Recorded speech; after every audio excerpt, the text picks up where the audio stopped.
Selamat datang di media edukasi video kami, Sumayasa Dum Edukasi, media pembelajaran asik, kreatif, dan menyenangkan. Pada kesempatan ini kita akan belajar bersama tentang rangkuman materi IPS kelas 8, bab 3, keunggulan dan keterbatasan antar ruang dan pengaruhnya terhadap kegiatan ekonomi, sosial, budaya di Indonesia dan ASEAN. Burung beo, burung belibis, buah naga dimakan ulat. Tonton videonya sampai habis, semoga bermanfaat. Namun sebelum lanjut, mari kita sama-sama berdoa sejenak agar kita diberikan kemudahan dan kelancaran di dalam belajar. Dan jangan lupa, mari sama-sama kita dukung dan kita bangun channel ini. Klik subscribe, like, dan share agar video ini memberikan manfaat untuk kita bersama. Keunggulan dan keterbatasan antar ruang dalam permintaan dan penawaran. Setiap wilayah yang berbeda memiliki potensi sumber daya alam yang berbeda. Misalnya, untuk wilayah di pegunungan memiliki potensi sumber daya alam biasanya berupa sayur mayur dan hasil pertanian lainnya. Sedangkan untuk wilayah di daerah pantai biasanya memiliki potensi hasil laut berupa perikanan. Karena perbedaan sumber daya ini, maka kebutuhan masyarakat pun akan berbeda. Selain itu, kebutuhan masyarakat antar wilayah juga mempengaruhi perbedaan kebutuhan. Oleh karena itu, perbedaan tersebut mendorong terjadinya interaksi. Dalam interaksi, akan terjadi sebuah permintaan dan penawaran. Kebutuhan yang harus dipenuhi oleh setiap manusia berbeda-beda dan beraneka ragam macamnya. Namun, perlu kalian ketahui bahwa faktor ruang akan menentukan tindakan seseorang sebagai konsumen. Misalnya, masyarakat kota memiliki perilaku konsumsi yang berbeda jika dibandingkan dengan masyarakat desa, pegunungan, ataupun masyarakat pesisir pantai. Demikian pula tindakan atau perilakunya dalam mengalokasikan sumber daya yang ada.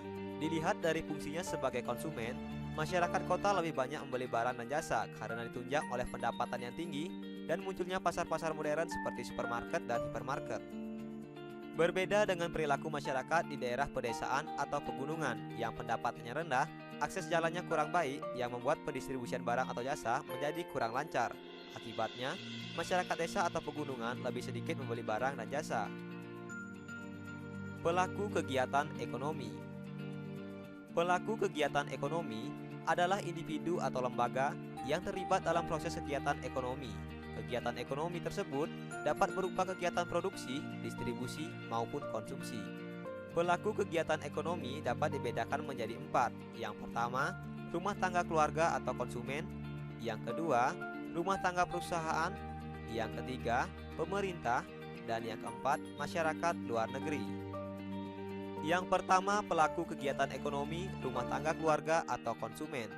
Rumah tangga konsumen adalah kelompok masyarakat yang melakukan kegiatan konsumsi barang dan jasa untuk memenuhi kebutuhan hidupnya.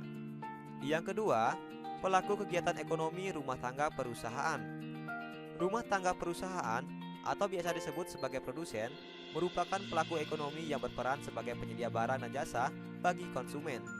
Perusahaan mengorganisasikan berbagai faktor produksi yang disediakan konsumen, kemudian melakukan proses produksi untuk menghasilkan barang. Hasil produksi ini kemudian dijual atau ditawarkan di pasar. Rumah tangga produsen di Indonesia dikelompokkan menjadi Badan Usaha Milik Negara atau BUMN, Badan Usaha Milik Swasta atau BUMS, dan koperasi. Yang ketiga, pelaku kegiatan ekonomi pemerintah. Rumah tangga pemerintah merupakan salah satu pelaku ekonomi. Pemerintah memiliki 3 peran penting, yaitu sebagai regulator, konsumen, dan produsen.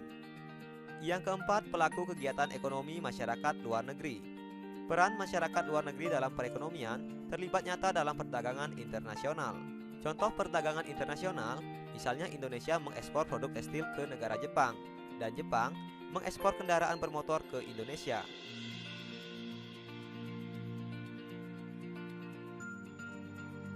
Terima kasih telah menyaksikan video ini. Semoga bermanfaat.